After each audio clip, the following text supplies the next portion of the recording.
presença aí ainda. Amém. Se você puder, olha para quem está perto de você e diga assim: existe mais. Alguém acredita nisso? Tome seu lugar aí, você que pode.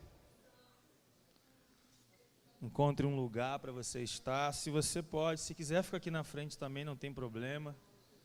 Quem está aí atrás, se quiser vir mais para frente, se quiser ficar jogado por aqui, fique em paz. Amém, irmãos? Tem alguém feliz com Jesus aí? Glória a Deus.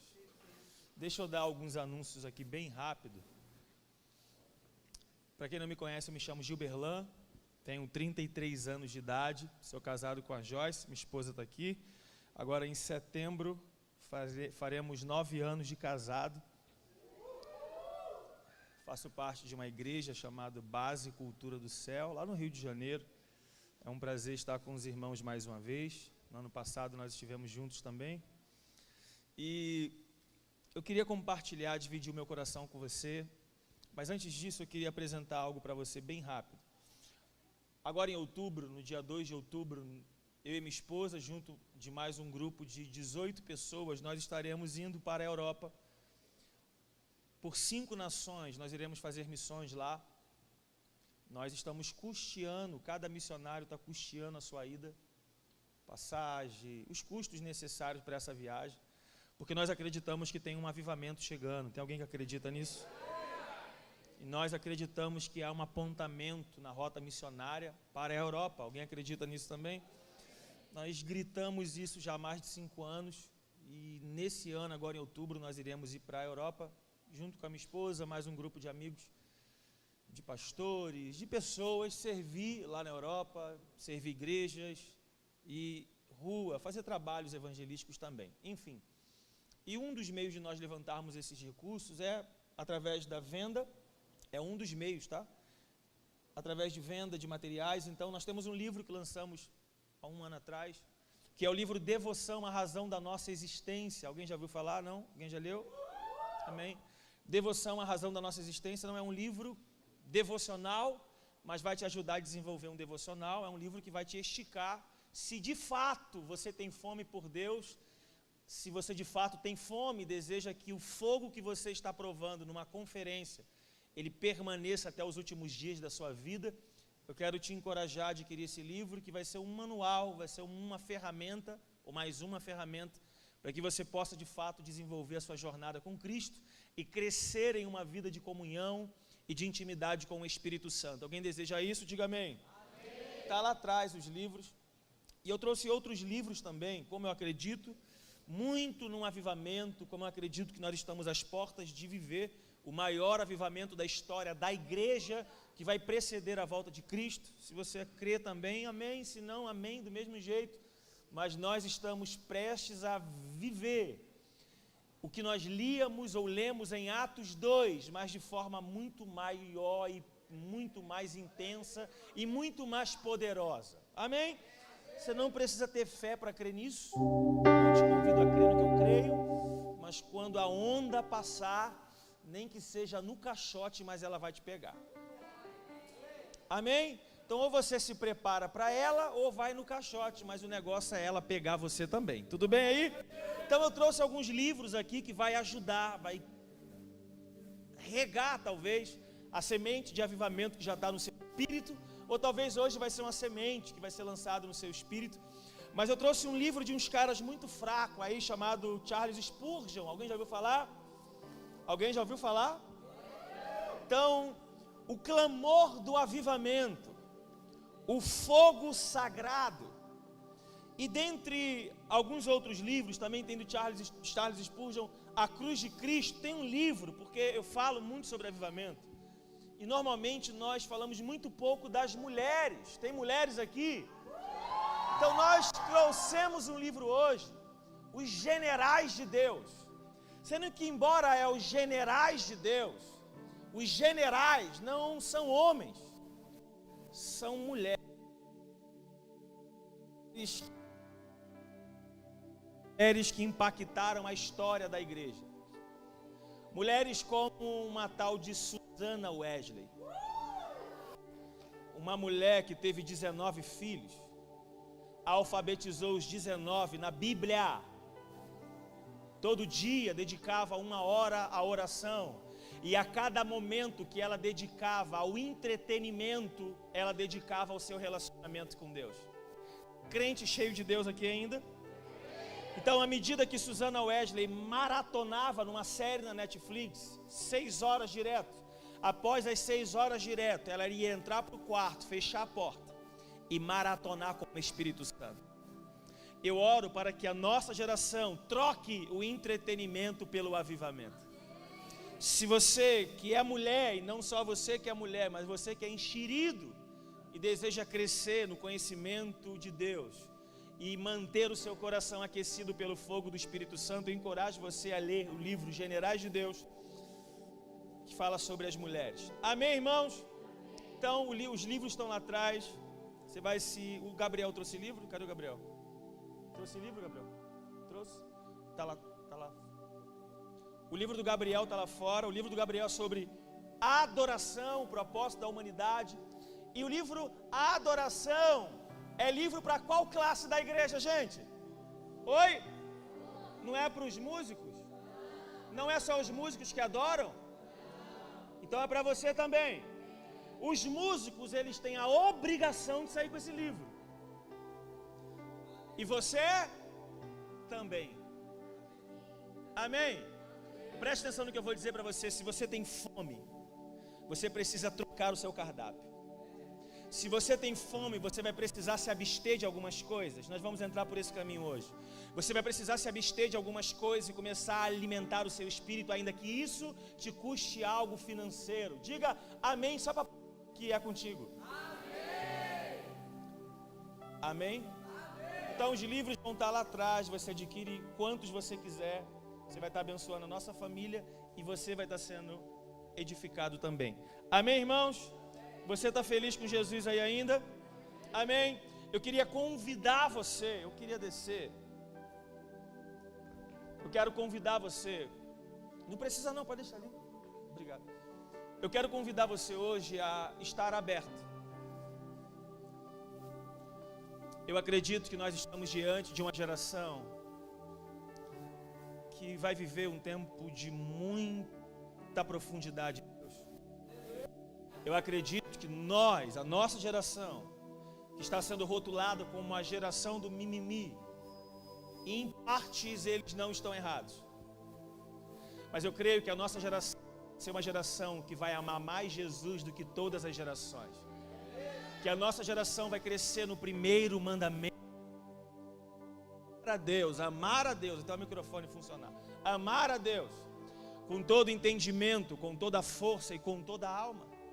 Eu creio que a nossa geração vai ser uma geração que vai andar afogueada pelo Espírito.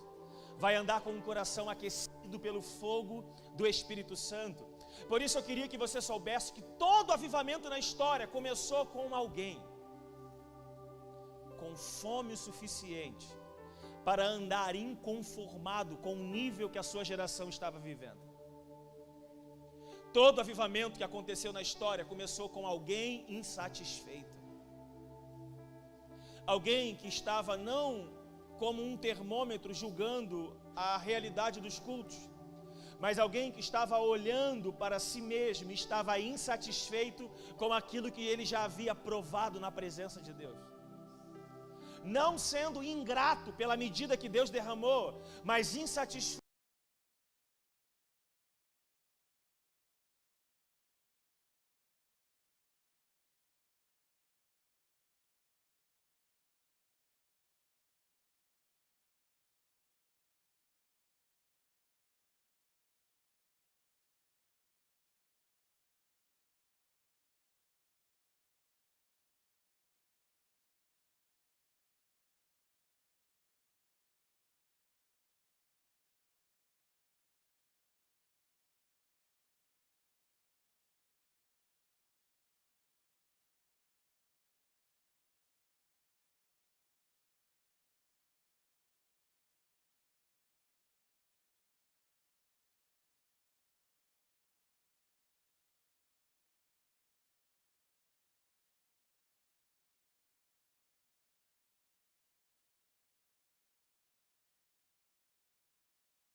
Mel Silvestre. Diga amém aí.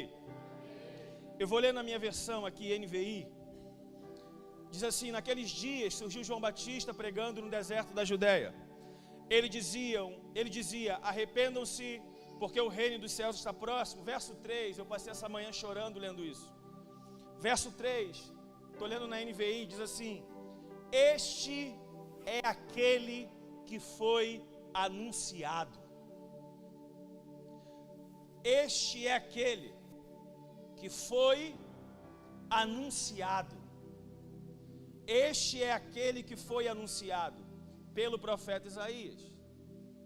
Pai, nós te agradecemos pela sua palavra, pela sua presença. Oramos, Deus, em nome de Jesus, fale conosco através do seu Espírito, através da sua palavra que é viva. Oramos sobre Salmos 119, versículo 18. Desvenda os nossos olhos para que possamos ver as maravilhas da sua palavra. Nos dê entendimento, clareza, revelação. Queremos olhar o que está escondido por trás da letra e acessar a revelação. Nos ajude a discernir em espírito aquilo que o Senhor deseja comunicar ao nosso espírito, no nome precioso de Jesus. E a igreja viva diga amém. Amém. Essa manhã o Senhor ministrou meu coração sobre essa palavra. O texto que está diante de nós fala sobre a vida de João Batista. E eu acredito que você já ouviu sobre João. Quem já ouviu sobre João Batista? Você sabe que João Batista era filho de Zacarias. A família de João Batista era uma família sacerdotal. Era de uma casa sacerdotal. Um dia o seu pai caiu na sorte, pois ele era da ordem de Abias, de ir exercer o sacerdócio. Enquanto ele vai exercer o sacerdócio, João ainda não havia nascido, pois a sua mãe, no caso esposa de Zacarias, era estéril. Então, quando ele entra na presença de Deus, o anjo do Senhor é enviado pelo próprio Senhor, dizendo então a ele que ele seria pai de um menino. O seu nome seria João. Muitos se alegrariam com seu nascimento. Ele iria viver debaixo do poder do ministério de Elias, do ministério profético. Então, você conhece a história, para ganharmos tempo. A esposa de Zacarias, Isabel, engravida. O menino nasce. O nome é dado, João. A boca ou a voz de seu pai é destravada, ele volta a falar. Ele então exerce o seu ministério profético, ministério terreno. Ele começa a se mover debaixo de uma palavra. Porém, nós conhecemos o ministério em atuação de João Batista com 30 anos. Mas eu queria que você soubesse que a história de João Batista começa aos 12 anos de idade. 12 anos de idade, os rabinos dizem que aos 12 anos de idade foi a idade em que João Batista vai para o deserto se desenvolver no deserto por ter ouvido uma palavra. Aos 12 anos de idade ele vai para o deserto e passa no deserto 18 anos. Quantos anos eu disse? 18 anos no deserto. É no deserto o lugar que ele ouve a voz do que clamava. Preste atenção. João Batista não era a voz que clamava. João Batista era o eco da voz que ele ouviu no deserto clamar. Eu sou a voz do que clama. Não sou a voz que clama. Eu sou a voz de alguém que eu ouvi no deserto. E eu estou ampliando a mensagem que eu ouvi. João Batista não era alguém que tinha uma pregação para compartilhar. Quando ele é interrogado pelos fariseus sobre quem ele era, se ele era o Cristo, se ele era Elias, se ele era o profeta, ele disse: eu não sou nenhum desses. Então falaram: já que você não é quem nós achávamos que você é, então fala você mesmo sobre quem é você. Ele disse: eu sou Isaías 40. Ele disse: eu sou a voz do que clama no deserto. Preparem o caminho do Senhor. O que João Batista estava dizendo era: eu não tenho uma pregação para compartilhar, eu me tornei a própria mensagem. Sabe do que nós precisamos em Osasco? Sabe do que nós precisamos na juventude JNI aqui em São Paulo? Nós não precisamos de mais alguém com a viola cantando músicas gospel. Nós não precisamos mais de alguém intitulado com uma linguagem evangeliquez rodando as igrejas. Nós estamos à procura de homens e mulheres, jovens, crianças, adolescentes, anciões, que sejam a própria mensagem, que a sua vida seja um grito mais alto do que o seu grito de desespero no domingo à noite quando está com o microfone na mão. Precisamos daqueles que a vida vai falar mais alto do que o grito de domingo à noite. Que a vida vivida na segunda seja uma mensagem mais poderosa do que o sermão de domingo à noite. Você pode provocar quem está perto de você, diga assim, ele está falando bem de você. Fala para ele assim, dá um aleluia só para parecer que não é contigo. João Batista, aos 12 anos de idade, foi para o deserto. Fazer o que? Estudar com os essênios. O que? As escrituras. 18 anos se preparando, diga comigo assim, 18 anos se preparando. E você se preparando 18 dias para o ministério de 30 anos. Jesus se preparou 30 anos para exercer 3 anos de ministério. Você querendo orar 30 minutos para exercer o ministério de uma vida. Está tudo errado, querido. Hoje é o dia que o Espírito vai te pegar e as prioridades precisam ser mudadas. João Batista ouviu uma voz, aonde? No deserto. Se no deserto é o lugar onde Deus está falando, porque João, quando ouve a voz e quando eles rompem o cenário, exercendo o seu ministério, por que João não abre uma João Batista Church em Jerusalém? Porque ele não vai para Jerusalém, porque não era em Jerusalém que a voz estava falando, era no deserto. Você precisa perseguir a voz de Deus, e quando você encontrar esse lugar, querido, por favor, não saia de lá para fazer agenda. Permaneça com o Senhor. O Senhor é mais importante do que o ministério bombado. A presença de Deus é mais especial do que ter uma carreira brilhante. A presença de Deus é mais empolgante do que um culto avivado nas nossas reuniões. A presença de Deus ainda é maior do que o próprio avivamento. Nós só queremos avivamento porque quem vai avivar vai vir. Porque se o avivamento não trouxesse ele, eu não queria avivamento. João Batista se desenvolve no deserto. Aonde mesmo? Esteja preparado para entrar no deserto nos próximos dias. Você me leva ao deserto para falar? O Senhor vai te levar para um lugar bem legal. E esse lugar é muito legal, sabe por que o deserto é legal? Porque o deserto não tem a não ser. Sabe por que o deserto é legal? Porque lá não tem nada a não ser o Senhor. Já que lá não tem nada a não ser o Senhor, os seus olhos vão estar fitos nele. Sem distração. O maior inimigo da devoção é a distração. Os seus olhos vão estar fixos no Senhor, no amado das nossas almas, da nossa alma. Sem distração nenhuma, você vai se desenvolver no deserto. Você pode de novo provocar quem está perto de você. Bata na mão de alguém assim, diga assim, seja bem-vindo ao deserto. Sai um amém aí só para parecer que você está crendo nisso. João, ele vai para o deserto, mas preste atenção no que eu vou dizer para você. João vai para o deserto debaixo de uma palavra. No deserto. Isaías libera uma palavra e o texto, eu fui redundante. Diz que ele foi anunciado. Eu chorei com essa parte hoje de manhã, eu chorei muito. João Batista foi anunciado pelo profeta Isaías, mesmo o profeta Isaías tendo nascido muitas décadas antes de João Batista nascer. Gil, o que você quer dizer com isso? Preste atenção. João Batista foi anunciado por alguém que nem viu os dias de João Batista.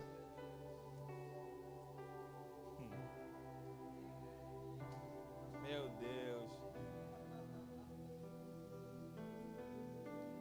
Isaías anunciou um tempo que alguém estaria inserido nesse tempo, fazendo uma determinada coisa, e João Batista nem viu, nem conheceu quem profetizou, e quem profetizou não conheceu, em ver de fato o fruto da profecia. Mas ele havia liberado, preste atenção, eu preciso que o Espírito me ajude a comunicar isso para você. João Batista era resposta de uma profecia. João Batista era o cumprimento de uma profecia. João Batista era a resposta de alguém que havia anunciado. Deixa eu tentar comunicar isso para você. João Batista nasce em um tempo que alguém já havia liberado quem ele seria e o que ele viveria. Antes mesmo de João ter nascido, alguém já havia falado quem ele seria. Pega essa aí no seu espírito. Você pode não ter ainda tanta clareza sobre o destino que Deus tem para você, mas deixa eu liberar uma palavra sobre a sua vida. Você foi anunciado. Você foi profetizado. Quem somos hoje e quem seremos ainda, o que faremos em Deus, nós só seremos porque palavras foram liberadas sobre a nossa vida. João foi anunciado.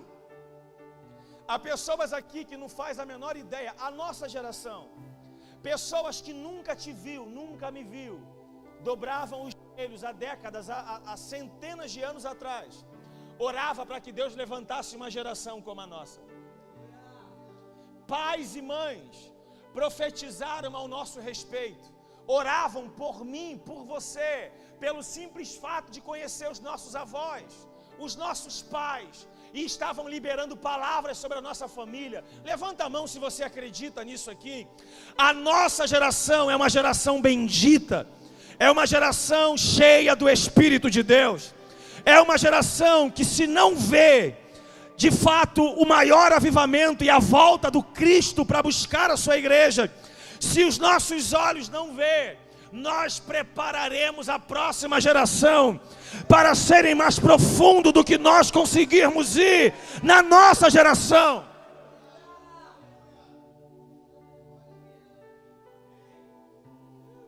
Você foi anunciado, eu preciso tentar compartilhar isso.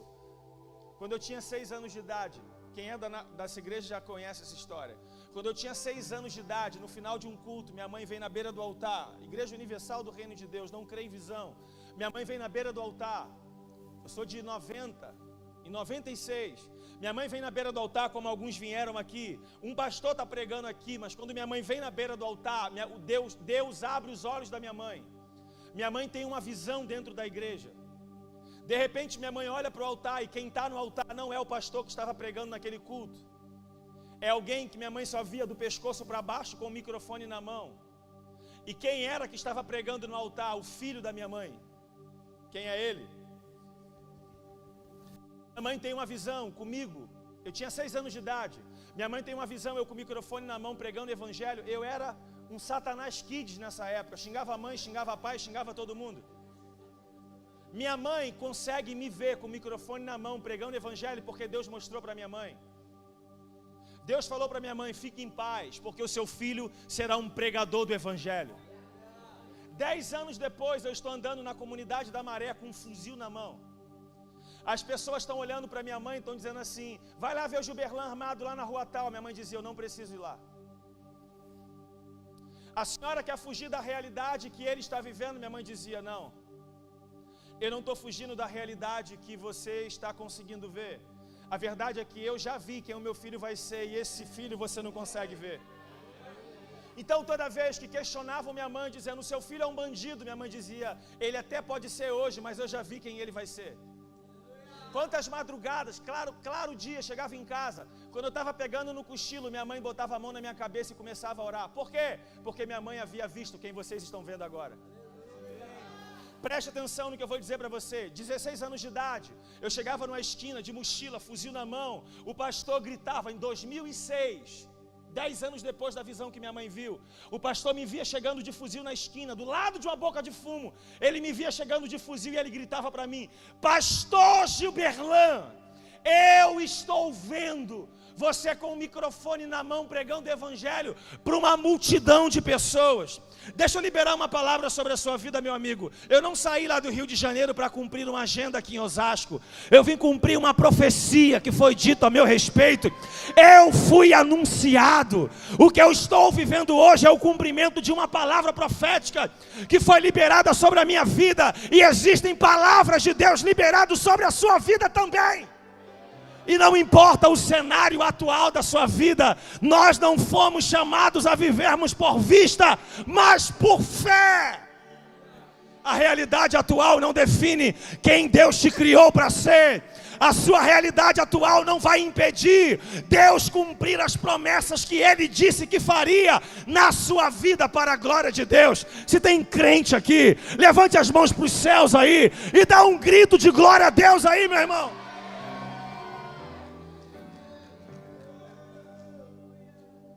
Diga para 1, 2, 3 pessoas perto de você: você foi profetizado, você foi anunciado.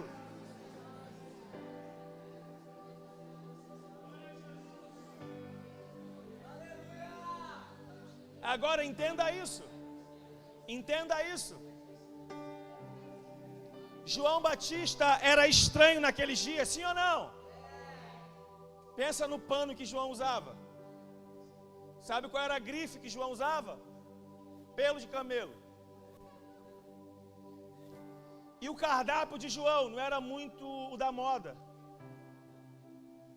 Gafanhoto e mel silvestre. Preste atenção. Eu dei essa volta toda para dizer para alguém aqui: Deus está te levando para um lugar que Ele vai estragar você. E nesse lugar o seu cardápio vai mudar. Para você viver o que Deus está desenhando para você viver, você vai ter que trocar sua alimentação. O seu cardápio vai ser trocado. O estilo de vida que te trouxe até aqui, nesse evangelho que você chama de evangelho, para o nível que Deus quer inserir você, esse nível que você veio até aqui, ele não é suficiente para você chegar aonde Deus disse que você vai chegar.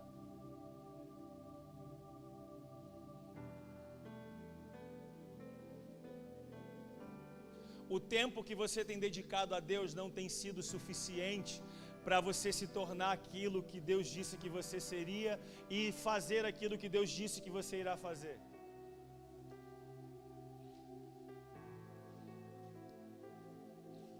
Eu vim falar para alguém, na verdade eu vim encontrar alguém, que Deus ele está disposto hoje a trocar o cardápio de alguém. Alguém que está disposto a perder para que o Cristo ganhe. Alguém que está disposto a trocar a sua alimentação, porque preste atenção, um dia Deus visita uma mulher estéril chamada, conhecida na Bíblia como a mulher de Manoá, em Juízes capítulo 13.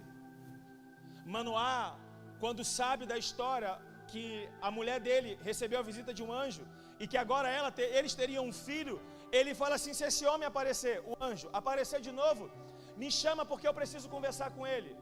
Eles oram, o anjo aparece, a mulher de Manoá corre para buscar o marido corre até o anjo. Chegando no anjo, Manoá pergunta para o anjo: como é que nós iremos criar o menino? Qual é o meio de criar o menino? O anjo repete para Manoá o que já havia dado de instrução para a mulher: que o menino desde o ventre seria um nazireu de Deus, seria consagrado do ventre. Números capítulo 6, a Bíblia vai tratar sobre as características do nazireu. Ele não poderia raspar o cabelo, nem a barba. Ele não deveria comer nada derivado da uva, vinho, nada derivado da uva. E ele também não poderia se aproximar de um morto. Sabemos das analogias que cada ponto desse propósito representa, da forma mais simplificada, o morto fala de pecado. A navalha falava de relação à vaidade. E a uva falava dos prazeres legítimos da sua geração. E é justamente nos prazeres legítimos que eu preciso entrar com você. Porque a palavra nazireu, tanto nazir como nazar, nazireu ou nazareu, da etimologia da palavra, ambas significam alguém que vive uma vida consagrada a Deus. Alguém que vive de maneira exclusiva para Deus. Alguém que Deus separou para si.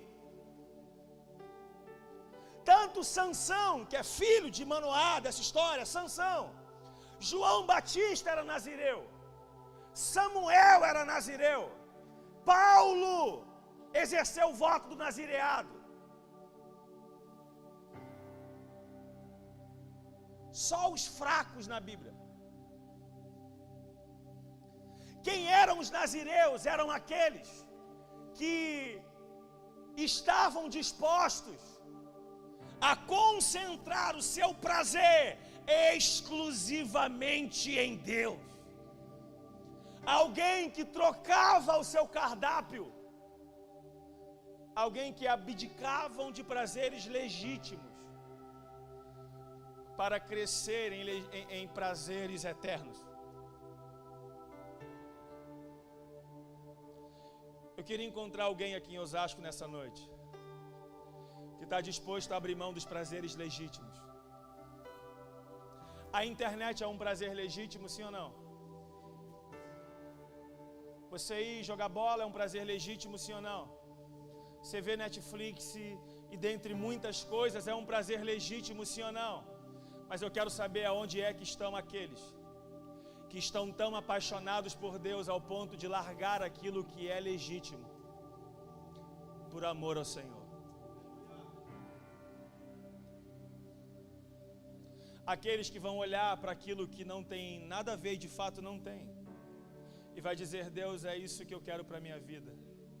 Eu vim encontrar alguém que está vivendo em crise nesses dias, porque está tentando ser igual a todo mundo e você não consegue ter paz sendo igual a todo mundo. Eu vim encontrar você que está tentando se encaixar no mundo de todo mundo. Você questiona o Senhor em oração dizendo: Deus, eu não pequei, eu tenho orado, eu tenho lido as Escrituras, eu estou em todo culto, eu estou buscando ao Senhor, mas toda vez que eu faço isso parece que eu sou um dos maiores pecadores. Deus, mas todo mundo faz. Eu vim lá do Rio de Janeiro para ser profeta na vida de alguém nessa noite e dizer para você em especial, que está em crise, dizendo: Deus, por que é que eu não posso ser igual a todo mundo? Deixa eu dizer algo para você: você não pode ser igual a todo mundo, porque Deus não criou você para ser igual a todo mundo. Deus criou você para ser diferente de todo mundo. Deus criou você para andar na contramão do caminho que todo mundo está andando. E não tem nada a ver com pecado. Não é pecado para todo mundo por viver os prazeres legítimos, mas para você vai ser pecado. Porque Deus está exigindo um nível de renúncia, de andar no nível de radicalidade que não está cobrando a outros. Então hoje a sua postura, a sua decisão de viver uma vida diferente de todo mundo, lá na frente vai fazer com que todo mundo procure você e diga: por que é que eu não andei pelo caminho que você andou, meu amigo? Deus quer trocar o cardápio de alguém aqui hoje. Alguém que vai largar a televisão de lado, que vai andar, vai para a escola, os amigos vão dizer: você viu o que aconteceu? Eu não vi. Você viu quanto meu time ganhou? Fala: não sei mais. Você viu o que aconteceu? Não sei não, cara. Ah, eu fui lá atrás de você em tal lugar, não te encontrei. Por que é que você não estava mais lá? É porque eu troquei o meu cardápio. Eu comecei a mudar a minha rotina. Agora eu amo mais o Senhor do que os prazeres legítimos. Eu amo tanto a Deus que eu estou trocando os prazeres legítimos para me satisfazer plenamente em quem Deus é.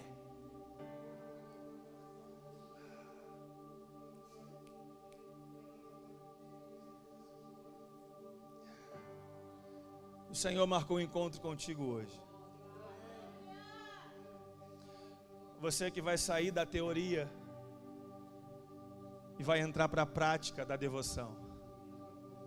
Você que vai deixar de ter as informações do que você precisa fazer para viver uma vida cheia do Espírito Santo, e você vai começar a praticar agora.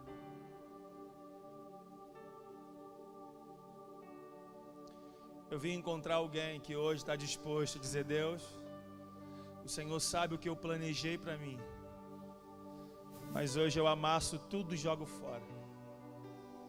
Aquela lista que eu fiz e levantei para o Senhor abençoar o projeto do ano, se o Senhor me permitir, eu pego de volta esse papel, eu quero rasgá-lo. Quero pegar uma folha em branco, escrever o meu nome embaixo e levantar ela em branco para o Senhor escrever a história que o Senhor tem preparado para mim. Salmos 139, versículo do 15 ao 17, diz que antes dos nossos ossos tomarem forma dentro do ventre materno, Deus já havia escrito um livro ao seu respeito. E os pensamentos do Senhor são todos preciosos ao nosso respeito. O Senhor parou na eternidade. Antes da sua mãe saber que estava grávida, Deus já havia escrito uma história sobre você. Deus já tinha um plano estabelecido para você. Eu não sei você, mas eu estou muito afim de alinhar os meus pés com um plano perfeito de Deus. Eu estou muito afim de entrar com cabeça e tudo dentro daquilo que Deus preparou para a minha vida. Será que tem mais alguém aqui disposto a abrir mão da sua vida para viver o plano que Deus sonhou para mim? Gil, isso aí é comigo. Então eu quero convidar você hoje a perder. Você vai precisar abrir mão das coisas que você faz, que você vive. E volto a dizer, não é pecado isso que você fazia.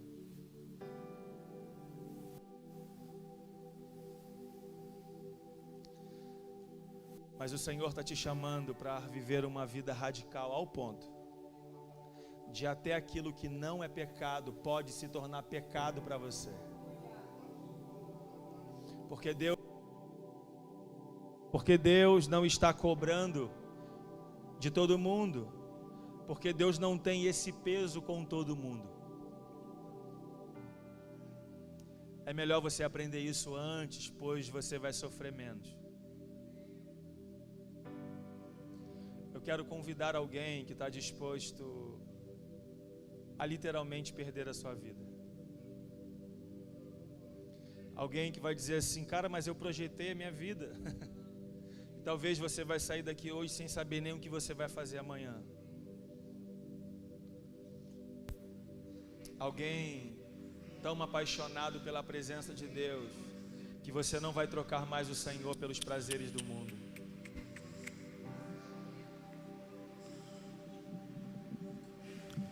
Sabe esse desespero que você está sentindo agora? Sabe esse coração aí que está queimando aí dentro?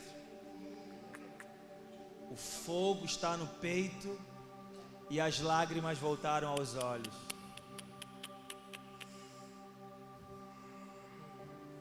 Pode chorar. Chorar babababassó.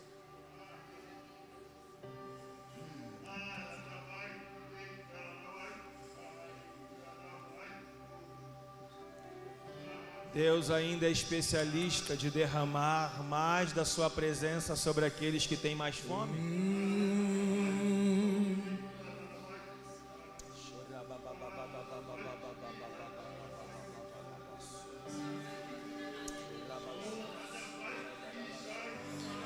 Me faz que